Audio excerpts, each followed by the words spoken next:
Hello everyone. हम एक नई कहानी के साथ आज फिर हाजिर हैं।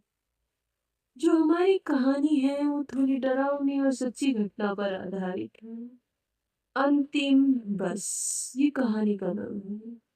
राजेश एक कॉल सेंटर में काम करता था और अक्सर उसे घर लौटते हुए रात के 2 बज जाते थे। उस रात भी बारिश हो रही थी और सड़कें बिल्कुल सुनसान थी। वह शहर की आखिरी छोर पर बने बस स्टैंड पर खड़ा लास्ट बस का इंतजार कर रहा था। तभी कोहरे की चोट चिरती हुई एक पुरानी जर्जर बस वहां आकर रुकी। बस का रंग उड़ा हुआ था और हेडलाइट्स की रोशनी बहुत धुंधली थी। राजेश बिना सोचे समझे अंदर चढ़ गया। अब सफर की शुरुआत। अंदर केवल 3 लोग और बैठे थे। पीछे की सीट पर एक बूढ़ा आदमी सर झुका कर बैठा था। बीच में एक औरत खिड़की के बाहर देख रही थी और एक आदमी ड्राइवर के ठीक पीछे वाली सीट पर था। अजीब बात यह थी कि पूरी बस में सन्नाटा था। इतना कि राजेश को अपने खुद की धड़कन सुनाई दे रही थी। राजेश बीच वाली सीट पर बैठ गया। अचानक उसने गौर किया कि बस की खिड़कियों पर कांच नहीं थे। फिर भी बाहर की ठंडी हवा अंदर नहीं आ रही थी। उसने बगल में बैठी औरत से पूछा, मैडम, ये बस सीट सेंटर जाएगी? उस औरत ने कोई जवाब नहीं दिया। उसने धीरे से अपना चेहरा राजेश की तरफ घुमाया। राजेश के गले में थूक सूख गया। उस औरत की आंखों की जगह सिर्फ काले गड्ढे थे और उसकी त्वचा पीली पड़कर सड़ चुकी थी। खौफ का मंजर है। राजेश चीख कर पीछे की ओर भागा, लेकिन बूढ़ा आदमी अब खड़ा हो चुका था। इसके हाथ में किसी इंसान के नहीं, बल्कि लंबी हड्डियों के ढांचे जैसे थे। उसने राजेश का रास्ता रोक लिया। राजेश ने सामने देखा, ड्राइवर की सीट खाली थी।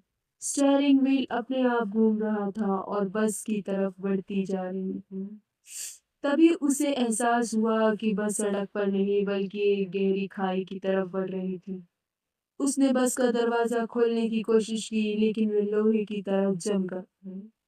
तभी ड्राइवर के पीछे बैठे आदमी ने बोलना शुरू किया। उसकी आवाज ऐसी थी जैसे कोई कई लोग एक साथ फुसफुसा रहे हैं। राजेश, हमने बहुत सालों से किसी नए मुसाफिर का इंतजार किया है। इस बस का कोई स्टॉप नहीं होता, सिर्फ अंत होता है, अंत। राजेश ने अपनी जेब से मोबाइल निकाला ताकि पुलिस को फोन कर सके। जैसे ही मोबाइल की स्क्रीन की रोशनी चमकी, उसने देखा कि बस की सीटों पर खून के सूखे धब्बे थे और बस के अंदर का नजारा किसी पुराने एक्सीडेंट मलबे जैसा था। तभी उसे याद आया, ठीक 1 साल पहले इसी तरह हूँ ठीक 1 साल पहले इसी तारीख को इसी समय पर इसी सीट की आखिरी बस की एक खाई में गिरी हुई थी और उसमें सवार सभी लोग मारे गए थे। राजेश ने खिड़की से बाहर छलांग लगाने की कोशिश की। जैसे ही वह कूदा, उसने एक जोरदार झटका लगा और सब कुछ काला पड़ गया। अगली सुबह सुबह पुलिस को राजेश बेहोश हालत में उसी पुराने बस स्टैंड के पास मिला। जब उसे होश आया तो उसने पूरी कहानी सुनाई। पुलिस वाले ने उसे पानी पिलाया और एक पुरानी फाइल दिखाई। पुलिस वाले ने कहा, बेटा, तुम खुशकिस्मत हो कि तुम बस में चढ़े नहीं पाए, क्योंकि पिछले साल जिस बस का एक्सीडेंट हुआ था उसका मकबरा आज भी उसी खाई में पड़ा है। राजेश ने राहत की सांस ली, लेकिन तभी उसकी नजर अपने हाथ पर पड़ी। उसकी हथेली पर काले रंग का एक पुराना बस टिकट चिपका हुआ था, जिस पर आज की तारीख और समय लिखा था। रात 2:30 बजे नरक किया था। उस रात के बाद राजेश ने फिर कभी रात में अकेले सफर नहीं किया।